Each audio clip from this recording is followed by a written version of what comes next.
Okay, we're going to move on to our afternoon panel. I'm really excited about this. All the producers are going to be up here I've worked with personally, so they can vouch for good or bad recommendations from me. But one thing I've always loved about working with producers is what I get to learn from them and the information they share back with me. So that's really what this is about. So this is also your time. I've asked our panelists to kind of give 5-7 minute update each, and then we'll open it up from questions. And Keith Lewin and I started this back in 2015, I think, here, called the Eastern Nebraska Cover Crop Conference. And one thing we've always had is producer panels. We had one this morning, and they've always gone really well. And so once we get through those kind of presentations, we'll open up for questions. And we've always filled the time. So don't be scared, it goes fast. So I'll ask my panelists to come up. If you want to grab a seat up here, we have a mic that we'll pass around. I have a brief introduction for the whole panel, and then I'll have them start on introductions. I think I have Garrett up first. No, it's okay. So we'll go through this. So the title of today's afternoon panel is the Nebraska Farmers' Perspective on Diverse Crop Rotation and Intensification. If you didn't catch my name earlier, it's Nathan Mueller. I'm a water and integrated cropping systems extension educator, Saline Jefferson Gage. Some of you may have remembered when I was up in Dodge and Washington County. A little bit about the USDA crop reporting districts and data. How many of you are familiar with Cropscape? Anybody? Cropscape. So it's actually a USDA satellite called the MODIS satellite that USDA and Rick Mueller runs it, no relation. They essentially use the satellite imagery to verify what crop you're growing on every field. So you certify acres if your producer's right.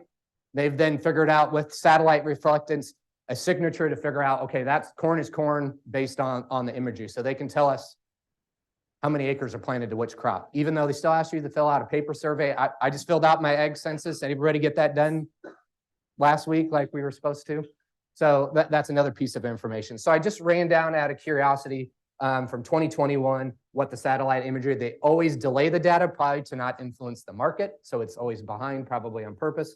But we had 1.85 million acres of corn in Northeast, 1.34 for soybeans, 193,000 acres of alfalfa, and 3,800 acres of wheat in Northeast. And then you go down, corn 2.1, soybeans 1.5, alfalfa 92,000, and wheat 11,000 in East Central Nebraska. And then down in the Southeast, we had corn at 1.5, soybeans at 1.3, alfalfa at almost 50,000, and wheat at almost 30, okay? So you can look back in time if you want to track acre changes. Over the past couple of years, winter wheat has increased. We probably reached a bottom in about 2019. 2020, and then things actually have been coming back up. There's crops I left out, right? I should have probably put oats. If you look at oat acres in the far Northeast, there's quite a bit. There would have been grain sorghum, the list goes on, right? And so a lot of these, if you haven't been to that website, Google Cropscape, and you can learn more about what everybody's doing in Eastern Nebraska. Before I forget, a plug, because a lot of the producers are going to talk about small grains in their rotation, as well as alfalfa. We do have some events coming up. The UNL Winter Wheat Variety Trial Tour and Field Day is going to be June 8th near Fairbury in Jefferson County. And then we'll have the Southeast Nebraska Alfalfa and Wheat Expo August 24th in Crete. So save the dates. And Halden's at round 2. He's already been a panelist for me at the Alfalfa and Wheat Expo in Crete. So I'm really excited. We'll go north to south. Garrett Ruskamp, if you want to raise your hand, is up in Cumming County. Angela Knuth, Saunders County. And then 2 gentlemen down in Southeast in both kind of Jefferson and Gage, Kyle Reason and Halden Fugate. With that, I'm going to turn this over to Garrett. I do have some of the pictures they sent to me. And so just a brief introduction of your operation and what you're doing, and then we'll go through all 4 of you, and then we'll open it up for questions. So I'll turn it over to Garrett. Yeah, can everybody hear me? All right, so I'm from up by Cumming County, kind of southwest of West Point. And we've got a diverse rotation between corn, soybeans, wheat, and alfalfa. And then we've got a cow-calf operation as well. So we try to utilize the cover crops with the livestock as much as we can. I guess some of the things that we're doing is probably for the past 5, 6 years. We constantly plant rye in the fall, usually following corn silage or something like that, and then we graze it in the spring with the cows. And then we plant soybeans into that. And I guess we've been having wheat in our rotation for probably about, like I said, that 5, 6 years, and we've been doing really well with it. And we usually plant a cover crop following the wheat, and that's always been really good. And depends on moisture, obviously, but we can usually get some pretty good growth in the fall. Um, like Mary was talking, we usually do a sorghum sedan of some sorts, and then this last year we had a pretty diverse mix that we planted, and we didn't have a lot of moisture, but it still turned out pretty decent. And we grazed that, and along with the grazing, we do try to do strip grazing as much as we can. And I guess the one new thing that we did try this year is that picture up there is actually the relay cropping with rye and soybeans. And so basically, we planted the rye in the fall, and then in the soybeans in the spring, just used a drill on 7.5-inch spacings. And then we basically didn't touch it, herbicide passes, nothing, and a little bit of nitrogen to the rye. And then I harvested the rye over top of the soybeans. And then came back in the fall and harvested the rye. And for the little moisture that we had, it didn't turn out too bad, I suppose. That's kind of an overview of what we do. Yeah, so the pictures there, they might be kind of hard to see, but on the left is our rotational grazing or strip grazing. It's what I call a tumble wheel fence that we use with polywire that we can easily move. It saves on time, but we can still strip graze our rye or any cover crop that we're using it in. In the middle there would be the diverse cover crop from this last fall that we planted after our wheat. We had like an 8-way species mix in there.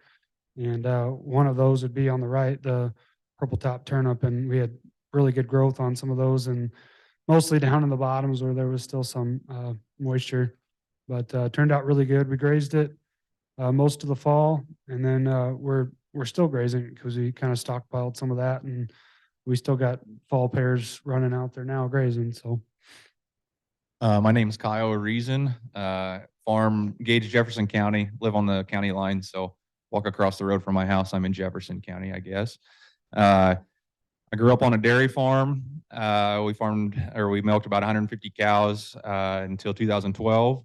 And that's when I went off to college also.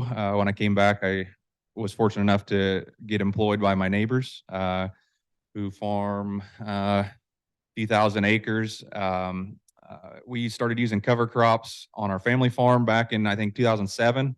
Started with oats, diversified into turnips and radishes, and oats as well as a way to fall graze after corn silage to meet feed needs for replacement heifers, bred heifers, and dry cows. When I moved back and jumped on with my neighbors, we didn't do much cover crops then, but my dad and I still did with our small beef herd that we still currently have 50 cows. So I kind of talked the guys I work for into starting with rye, and that kind of took off. We put about 1,000 to 1,500 acres of rye in every year, or some variation of that. Some of it's for strictly for erosion because we did some sort of tillage, and some of it's just to with the intention of soil health and no-till situations.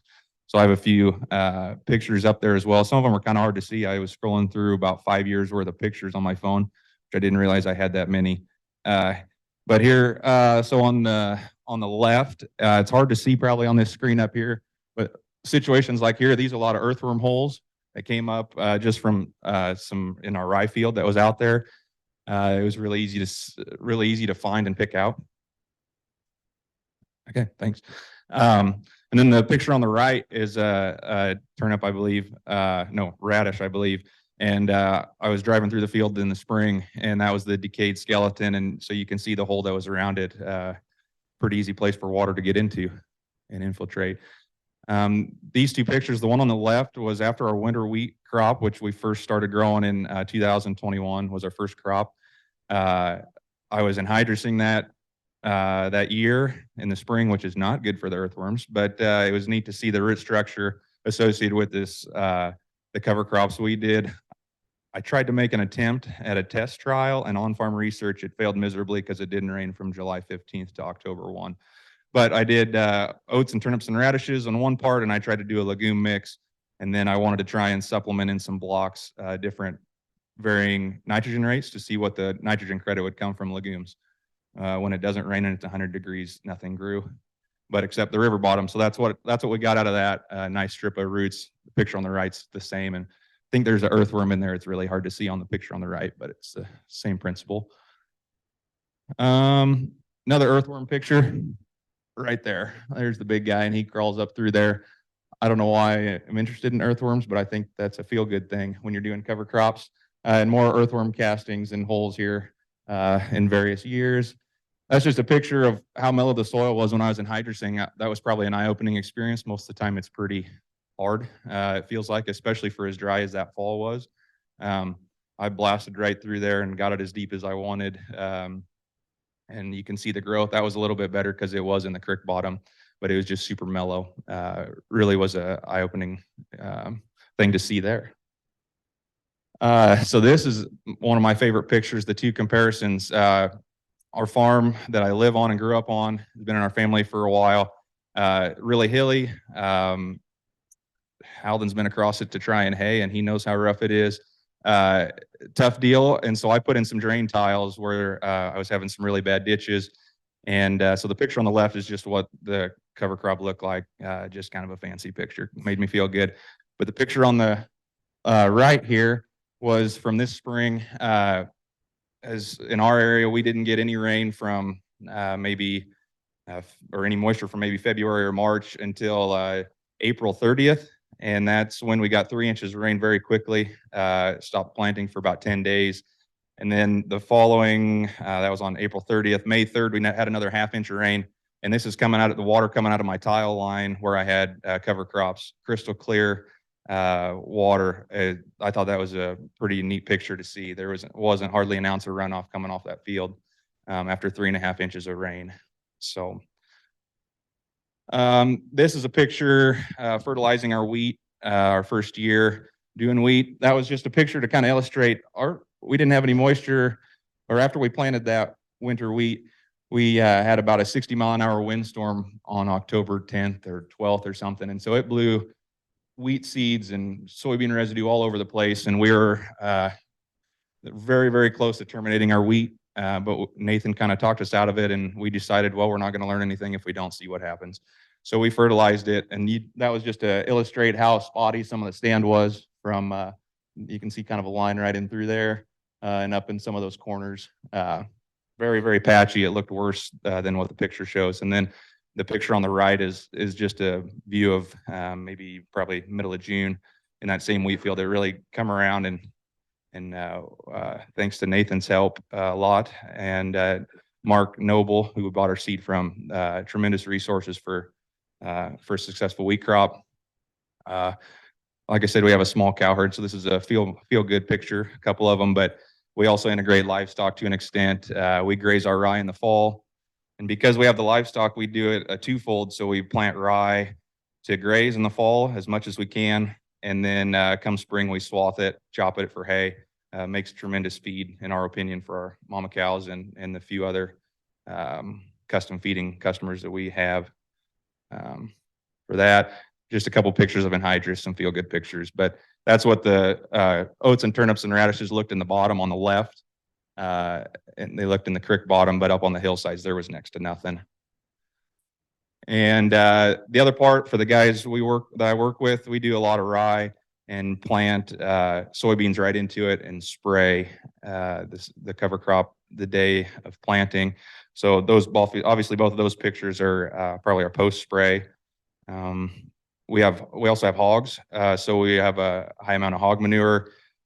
We got caught in a pickle where we didn't quite know what to do. The picture on the right shows me trying to spray a residual herbicide with all the crop residue. So I wasn't quite sure that was a smart idea because I didn't know how the residual product was going to get to the soil. But we did it anyway, and we didn't have any weeds. And you can just see how thick of a mat that rye was. And I was there all the way until we harvested. So I don't know if that's a good thing or if that's bad because the microbes didn't eat it all. But it just shows how much residue we can have. And those were, luckily we had rain, so those were successful soybean crops for dry land. We were really pleased with the yields. I'm Halton Fugate and farm around Beatrice and Gage County, mainly alfalfa, irrigated and dry land. Get to do some crazy things coming in with Kyle behind crops to get, because I'm on some pretty high value ground that they're trying to rotate out. So virtually we planted some half stand wheat, you'd call it. I mean, Nathan called it, it would be a failure wheat crop in the fall because we had to do some tillage for some ridges to get took out. And that ended up being a really good deal because that same windstorm that he had trouble with his wheat, I didn't lose all my ground. And then we come in the spring and planted alfalfa into that, which is kind of unheard of, plant alfalfa into something green mat that's shin high. This is kind of crazy. Everybody tells you that that ain't going to work. And Nathan said, I don't know how this is going to work. And I said, well, we're done now. So we're going to see if it'll work. And ended up being a very successful deal. And it seems to be good. There's things I would do a little differently. There was 180 of that was beans that we got planted in September sometime, and it got way too big. The stuff that was planted into the corn ground and later, that ended up being really good and had a good successful stand, and alfalfa appears to have done very well with that. I also run cows, cow-calf, and dabbling in some stalkers. Run some custom cows on some cover crop stuff with Kyle and those guys. So dabbling in that area.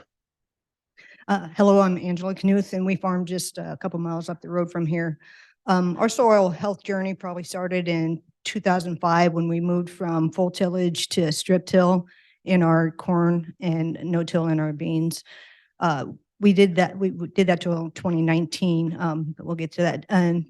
And then in 2013, we moved to putting in small grains with wheat. The university had a milling wheat program, so we jumped into that.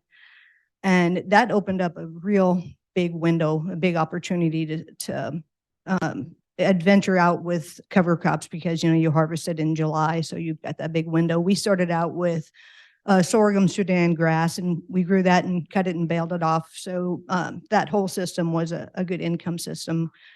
And then we moved, as we moved on in the years with the wheat, we've went from the sorghum Sudan grass to doing some more studies with the university with like a 3-way mix. And in 2020, we actually put in a 17-way mix. It was crazy. And then last year we put in buckwheat after that for green cover seed. We grew buckwheat seed for it. And that was a very good rotation for us. In 2015, we worked with Mary Dranowski and we did a grazing study. And that was very helpful for us to work with the university because we had never put in cereal rye before. Nervous. So it was great working with the university as far as they set up the trials. They brought in the cows, took care of the cows. We basically just had to plant and just observe how that affected our ground. And it turned out well. I actually thought Mary was going to graze in the fall, and she said in the spring, and I'm like, my husband's going to kill me. And because we had to put corn in right after that, but we did not see a yield drag at all. And then, so that's our journey. And then 2019, after the floods, we went from strip till to all no till because we were all planting late that year, and we haven't looked back on that. So the video I'm going to show you is just so we've transitioned some acres to organic. That started in 2018, and we went with alfalfa because we wanted to do minimum to no till organic. Yeah, that's fun. So the transition years were just alfalfa, and then I'd heard Rick Clark speak, and he was planting corn, no till, just green, planting corn green into living alfalfa. And he said, I mean, it works. So he said to try it on a few acres, and we put it on 140. And actually, the first 2 years we got away with it, but we didn't know how to get out of it, and we had some problems. So, okay. So this is, first of all, just a little video. This is our farm here just up the road. And this is our first organic field, and this is us planting green into the alfalfa. Recently, in 2020. And we didn't really have any openers on that. We just had the shark tooth, I think that's what they call the blades there. And then this is our second organic field, and this was a planting of beans, cereal rye, and sunflowers. The cereal rye was supposed to help with weed suppression, and the sunflowers was supposed to bring in beneficial insects to help with insect pressure. And that was done under the instruction of we went out and found consultants. We didn't do this by ourselves because we would never have done that by ourselves. This is my husband and our 2 sons. And that just put that in there. That's the whole operation right there. Just a little bit, whoops, my bad. Got it. This is just a little bit more. We're going to show an overview of what the actual row looks like in planting. Actually, we were scared of planting into it, but that turned out to be the easiest part of the whole process. That's just what the soil looked like at planting, and that seed to soil contact was pretty good. And I accidentally put black on the end of the video there, but we had really good seed to soil contact. And this is the inside of the row, what it looks like, and just kind of showing you that. And then when the corn got to the V stage or V1, we came in, Medna's up the road have a big haying business, and this is a crone, took 60-foot swaths and cut the alfalfa down. And they got it done in an hour or so. We thought about doing it with our own shredder, but we would have been out there all day, 2 days. And there's kind of the stand, because I know you're wondering what kind of stand we got. And then we would come in and just spread it out with the tedder there. So that's just what it looks like after. That's the same day that it was shredded. And that's kind of just an example of the stand that was out there. Of course, you've got areas in the field that are bad, and of course, I'm not going to take pictures of those. So this is, now the race was on. Now it's just a matter of the corn outgrowing the alfalfa, and just these are different stages of it. So we were pretty nervous at this point because it's like the alfalfa was kind of winning. That's the bad part. Yeah, if you wouldn't mind. This is just a shot of the corn right before, there it goes, right before pollination. And the alfalfa is still very much alive and doing its job, weed suppressing. And then once we got into to the pollination, the alfalfa just kind of died down, and it was a little easier to actually walk through finally. And okay, so that was the first 2 years we did it. This is 2022. We had no exit plan with the alfalfa. And we had to go to beans or something else. And I wanted to try some other things. My husband wanted to try some soybeans, and he won. So we tilled up the alfalfa, and then this is a shot of what it looked like in spring. That is a carpet of mare's tail. Just a carpet. And the other mistake that we did was we put 20 tons of manure on there. So I'm sure that didn't help at all. So we were dealing with that. This is a few days after emergence there, and you can see that that's not looking very good at all. And it wasn't very good. We ended up, we planted the first time middle of June. We rototilled twice, and then we replanted in the latter part of June. And so that is button weeds. And that was what greeted us in the latter part of the season. Basically, we had to have the field walked, but there was 30 acres that we wouldn't have, I don't know, I can't get that to go. Sorry.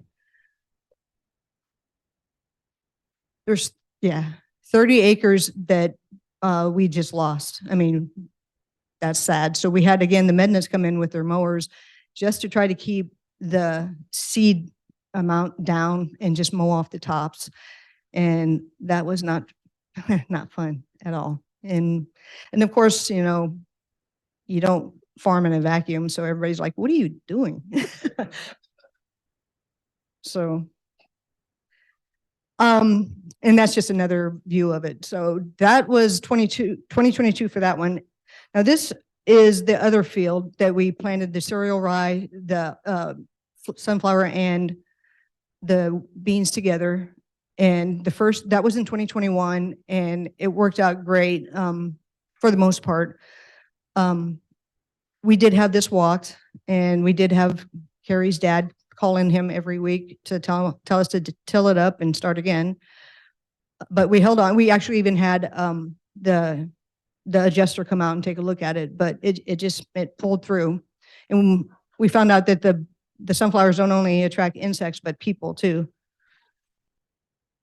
And then this was 2022. Again, we were going to go to corn. We had planted a 5-way mix.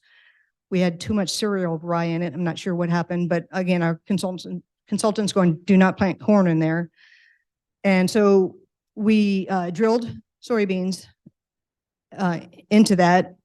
And this is kind of a overview of what it looked like. So that's the 5-way mix. So we drilled into it standing up because we were worried about this with the 7.5-inch spacing. We were worried about it lodging. And then we came in and roller crimped it, excuse me. And we thought we did pretty good. The problem we had this year, and we're thinking maybe it was the VNS.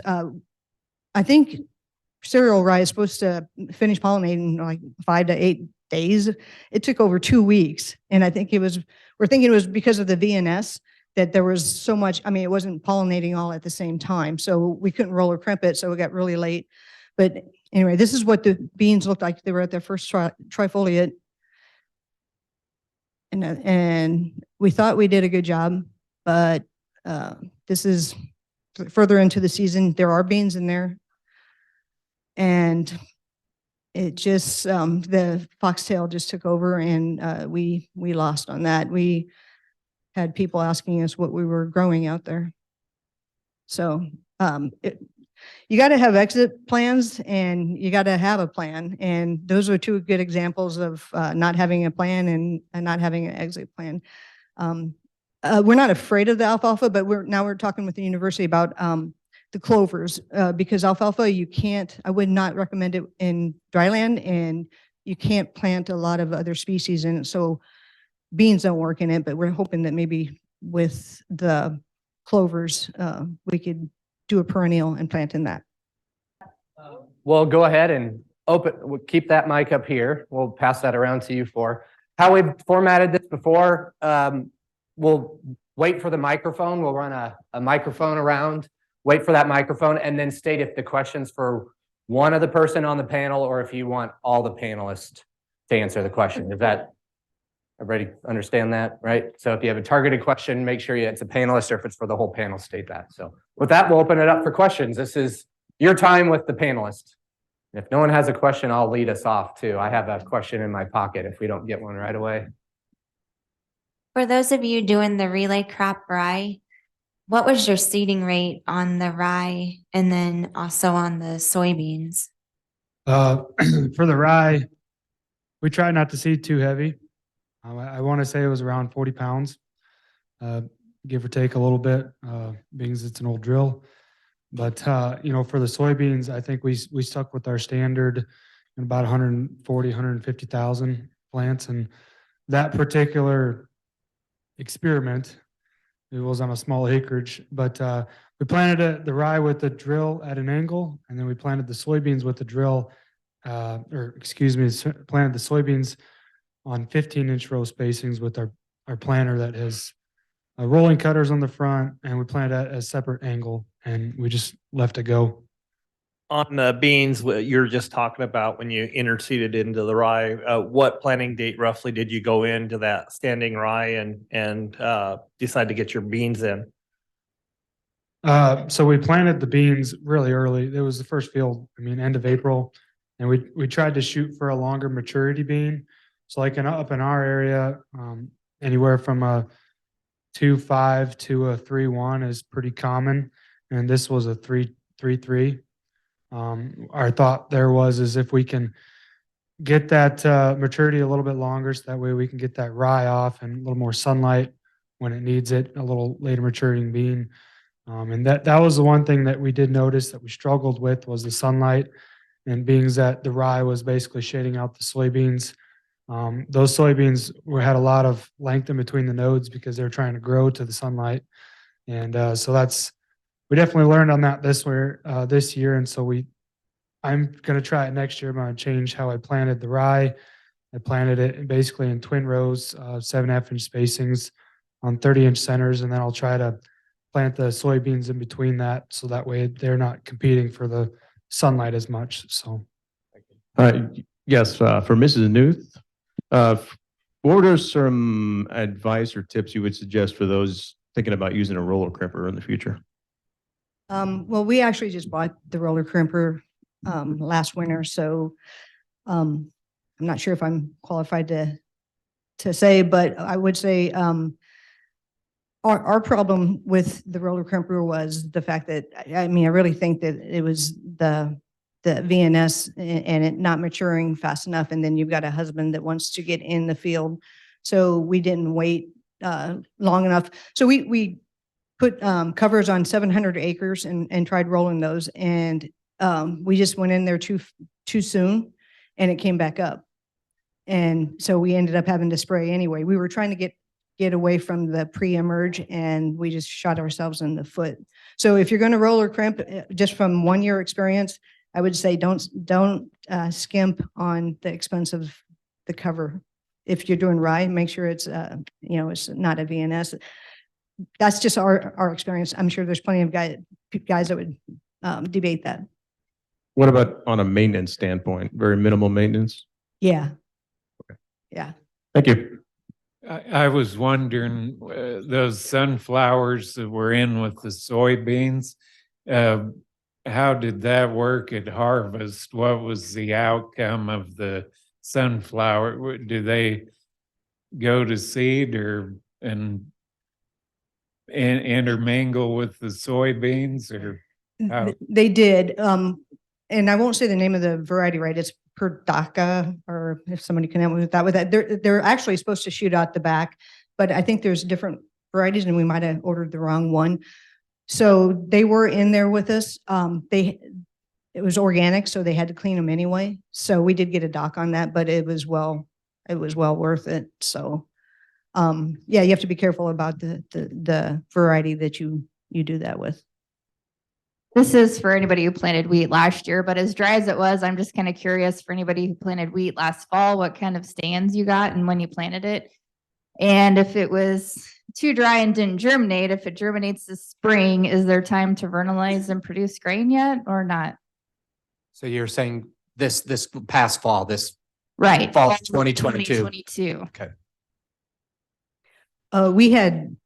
We have irrigation, so we cheat. And actually, yeah, the dry land was not that great, but the irrigated, I guess we have irrigation, so it works. We have a mix of dryland and irrigated. Dryland farms, I think, 2 years ago. This year, it won't be a problem, I don't think. It's germinated enough. I don't know how tall it got, 2, 3, 4 inches.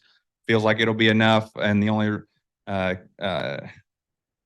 way I'm making that assumption is from 2 years ago when we had our ferocious windstorm right after planting. Our fall growth was seriously next to nothing because it just took it all with it when the abrasiveness of the soil, and came back and had 80+ bushel wheat.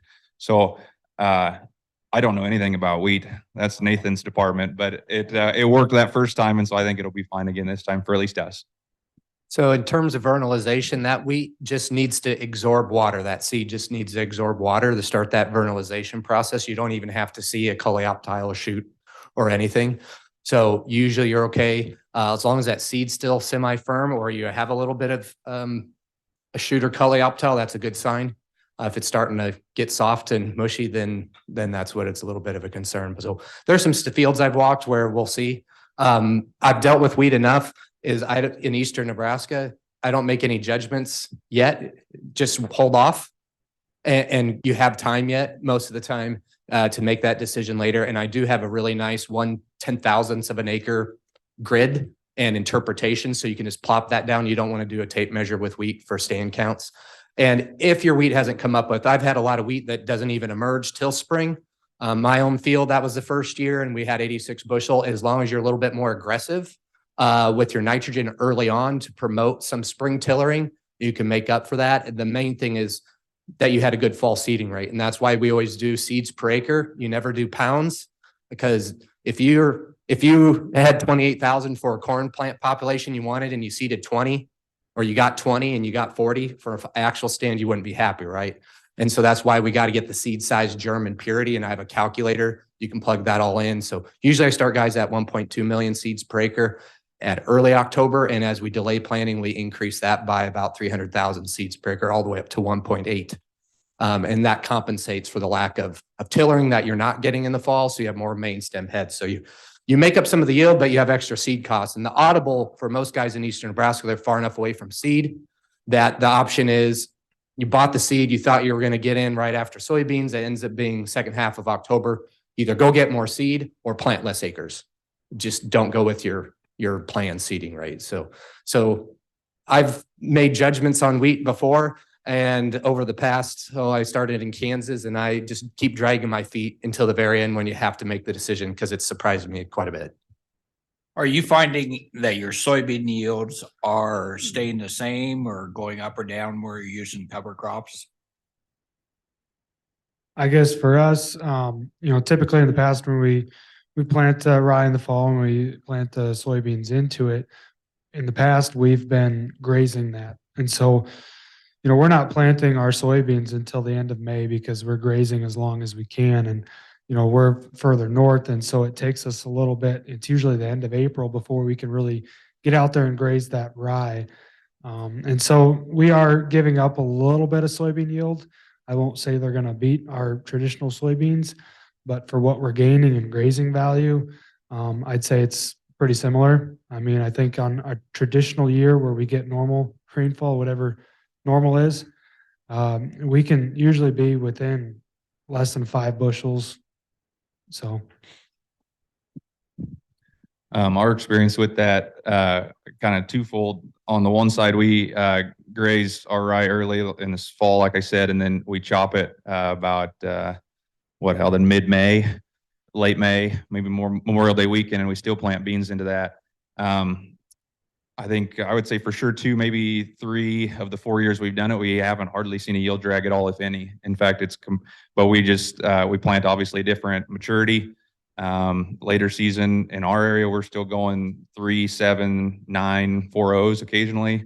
And so we haven't seen it a lot. Now this year was different in 2020. We planted some regular season beans. We planted everything. Basically everything that had cover crop had a 5 bushel yield drag. But I think some of that was associated with 2 week later planting delay because of some rain compared to some earlier season, shorter maturity. I think that was a culmination of things. So we just hit the wrong rain window from July 15th to October 1 with no rain, just hit the prime time for needing it, just in the wrong spot. But otherwise, in the other experience, we haven't seen any yield drag at all, even after chopping or planting green. Nathan, this one's for you. When does that wheat and rye have to imbibe water, what we planted in October, laid in the dust until it snowed in mid-January, till it got any moisture on it? Yeah, usually it's just any point. Usually need probably 30, 40 days for vernalization. It depends on the variety, but it could be absorbing it now. I've seen it where it's bone dry, it's dry, and then it freezes. And But there's been 1 year up in South Dakota where I saw pockets of a field, maybe the size of this room, in a few pockets where it didn't vernalize and it stays vegetative, and you'll look pretty fast because you're not going to have those shoots or it won't produce heads if it doesn't vernalize. And I actually had that question yesterday, someone that wanted to do winter rye planted, this April. So I guess I'm not too concerned about it yet. So if I'm wrong, you can call me back later this year. So have any of you used conservation programs, whether it be NRD, NRCS, to kind of help offset some of your risks? And if you're not, is there something that's keeping you from doing that? We're in the process of figuring that out. We've applied for CSP stuff. We haven't done any cost shares. We're in the process of figuring that out because we like what we're doing in our experiments and seeing just to be reimbursed and help maybe fund some more expensive cover crop mixes to justify some more extravagant ideas, I guess. I guess whenever we've looked into it in the past, most of our acres have seen a cover crop of some point. And so I guess I could be wrong on the qualifications, but you got to be pretty new to it. It's kind of like the carbon markets with the additionality clause. And so we haven't really looked into it much. And it's also for the fact that I kind of like doing my own thing and don't necessarily like following guidelines. So I'm the same as him, as I'm going to beat my own drum and do what I want to do, and nobody else needs to tell me how I should do it. And there's really no insurance policy for alfalfa to begin with. So it's just easier to do your own thing and take your own risk at your own will. We've got cost share on seed with NRCS and also PFI. So that takes some of the risk out. And then if you partner with the university and do a study, they help you out too. So on my farm where I have wheat, I am currently, I think, fourth year CSP. And the dollars helps a lot when your brother's an ag economist. So that was the main motivation. So yeah, it's been fine. I think one of the barriers is just some of the seed mixes where we're at Dodge, Washington, between corn and soybeans. Other than the small grains, some of the other ones we either dormant seeded or in the fall haven't really contributed much to biomass. And that's why we really went to wheat, so we could do more of a forage crop, cover crop. And then of course I made the mistake of not putting the goal after wheat. So I couldn't graze my cover crop after wheat because my goal was to minimize compaction in the CSP. So setting your goals in CSP up front is important. I guess that's been my experience. I guess you mentioned the PFI was at the Practical Farmers of Iowa. I did look into that. I mean, there's a couple things out there that you can apply for, and I might do that as long as it fits my parameters. I'm not going to change what I'm doing to go after $20 an acre. Let's just put it that way. So. Yeah, Garrett, while you're talking anyway, when you combined your cereal rye as opposed to grazing it off and then planting soybeans, what was your end goal for the rye? Your own seed or? Yeah, so there was only 14 acres there, and we got about 30 bushel an acre off of that, and which I was pleased with. And we basically just kept that we cleaned it and we used it for our own cover crop seed. And it happened to work out that's all that we needed for the following. We planted it all out this fall. So. Have you changed any of your other input expenses as you've used more cover crops, be it chemical or fertilizer? I mean, this year we did pull some Haney samples, and so we might be cutting back on the fertilizer a little bit. But we haven't changed a lot. The particular experiment with the relay cropping, that did not get a single herbicide pass. The fertilizer was pretty similar to our standard soybeans program. But the thing there is the additional cost that we'd cut was we did not take the crop insurance, like multi-peril crop insurance. And the last year premiums were pretty high on multi-perils, so we did save a little bit there. So I do know the RMA has released a little bit more information on applying for crop insurance using relay cropping, but it's kind of like the wheat. You need previous year's history of doing it. Well, not many of us have that, so it's not really worth going through it. So. For the pre-emerge, we just went with glyphosate and didn't have like a 5 or 4 different products in it. So in that respect, we did save a little bit on the herbicide. That we shouldn't have answered so quickly. We did do a few times where we tried to reduce herbicide passes.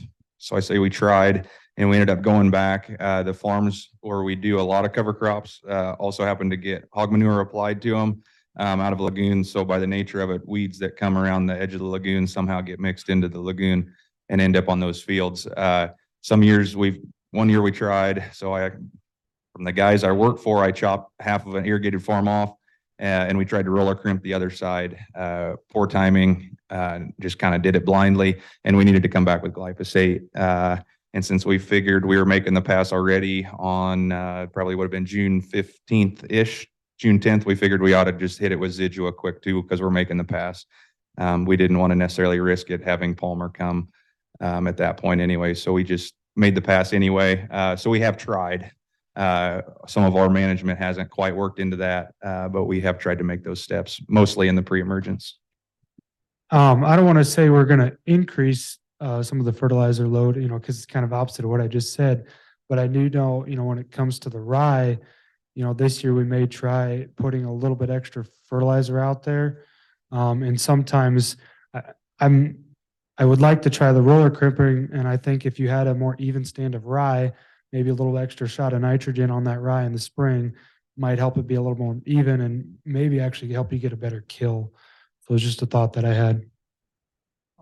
I just had kind of a funny for Angela. Did you enter a photo of your field into any photo contest? Because it was the most beautiful field in the county. Oh, thanks. No, I have not, but they're for sale if anybody wants them. And that's why I work with this farmer group, folks, right there. Good comment. When you, wow. Hey, when you seed rye in the fall, anybody in the panel, all of you comment on what your seeding rate would be if it's a cover crop versus if you're using it for grazing, what your seeding rate would be for winter rye? We're doing the winter rye for grazing. I'm crowding the 2 bushel mark pretty hard. We're not grazing right now, but I think we were at 70, sorry, I really don't remember, 70 pounds per acre. I think typically when we were grazing, we were shooting for upwards to 70 to 80 or even close to 90. I think we do have a couple fields if we're going to say we plan to plant corn into rye, which we don't typically do very often. I'll try to stick that around 30 to 40 pounds an acre. So it kind of varies, and it might depend on how much rye I have left at what the rate ends up being. So We try and stick around 75 pounds if we're grazing it in the fall and silage for forage. On our cover crop only, it's kind of whatever the guy sets the drill for, but it's mostly 50 to 60 pounds, maybe a little lighter, but just because we're trying to save a few costs, and we're not really trying to suppress a whole lot of weeds. We're just doing it for the soil health on that standalone cover crop. Had a question for Mrs. Newth on that organic corn no-till into alfalfa year 1 and year 2. I was curious what the yields were in the end. And I know some of that yield can be offset with double or triple the price with organic corn compared to conventional corn. Well, I'll defer the actual yield, but the first year, the return on investment, the yield was lower, but the return, because basically we planted it, we had to pay for the mowing, and then we went in with 2 different applications of fish, 4 gallons of fish, and that was it. So the return on investment, I mean, and for everybody's about yield, but it's really at the end of the day, it's that it's how much you make on the field. So you have to look at that. I have a question for the panel, just because I want to make sure everybody's up to speed on where we're at for yields on wheat. I'd love to hear what, kind of your range of wheat yields and maybe what you expected before you started doing wheat. Yeah. I guess we've been doing wheat for probably 6 years now, and I think our lowest yield was probably about 70. And I mean, 2021 was exceptional for everything. in our area. And we had, I think our average was over 100 bushel wheat. And so I think we've routinely got over a 90. It's pretty, and that's, I don't want to say I expect that. You know, I plan for about 80, but yeah, I'd like to get 90 every year if I could. I was talking with Garrett earlier and I told him I don't like to tell yield data because I don't know if people are telling the highest number they saw on the yield monitor or what when they share it. But when we started wheat in 2021, the patchy stand, we thought we were maybe going to get 50 bushels, but we hadn't grown wheat for the guys I work with for 10 years. And so we ended up getting, as I recall, we had like a 93, a 91, and an 87 or something on the 3 farms we did. So that blew our socks off. And then one of those farms was the cover crop failure. The other one was a manure play for hog barns. And the third one, and some of those were straw bailed off. And the last one was straw was spread, and we did double crop beans. And we got an additional 20 bushels of beans off of that, which was a blessing, and got a rain at the right time to make that work. So we kind of lucked out there, and that was a super profitable year for that because that was when beans were coming up. So we hit that right by luck. And then this last year, we did an irrigated farm, and I think corner to corner, it made close to, I want to say 92, 90 maybe, something like that. But dry land was next to nothing on the double crop beans that preceded that. Our double crop beans on the irrigated farm made 20, and we had to irrigate it all summer to get to 20. And then our dry land farm we had was at 75, and we attempted some double crop milo, plot twist in there, and that was a failure, but we're getting some grazing value out of it. So we'll see how that works out. One thing I want to comment, you know, you talked about return on investment or the revenue that's produced. This last year, we had 2 varieties of wheat. And, you know, if you want to look on the pounds from the grain cart scale, they both did over 90. But you got to be careful with wheat because there's some varieties out there that don't like the thresh very nice.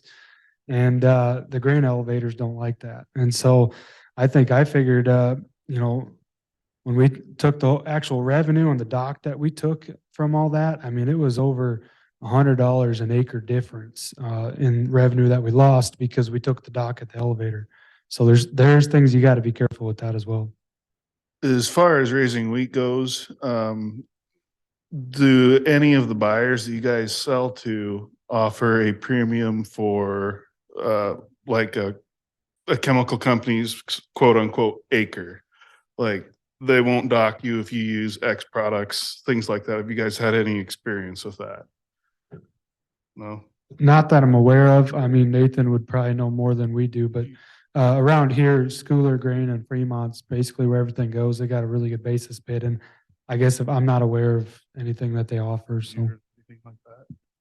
I haven't heard of any like management practices that come with the premium other than, you know, they're obviously looking for test weight and protein.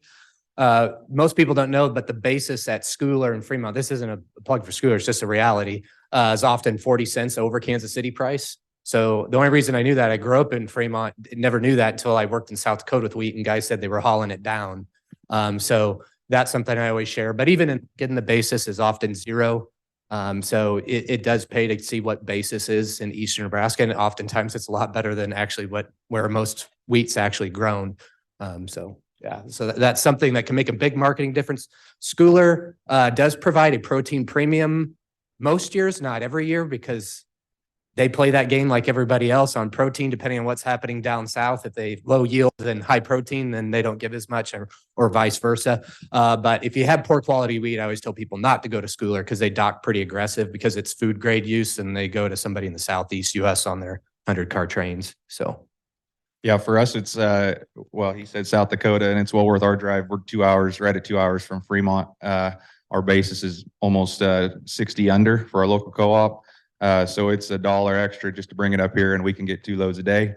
So it pays wage, pays truck, maybe a little extra gravy on top. And then if there's any sort of protein, this is probably not a good plug, but Kansas State has an interesting basis map on Ag Manager for corn, soybeans, wheat, and milo. And it's kind of interesting. It's hard to see Fremont in there because they're so positive on their basis, but it's kind of interesting to see the layout of the basis map for wheat, or all commodities really, of those major 4.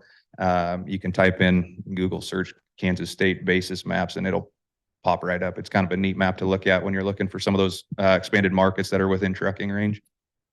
Well, thanks for your time this afternoon on the panel. Thank the panelists again for their time this afternoon.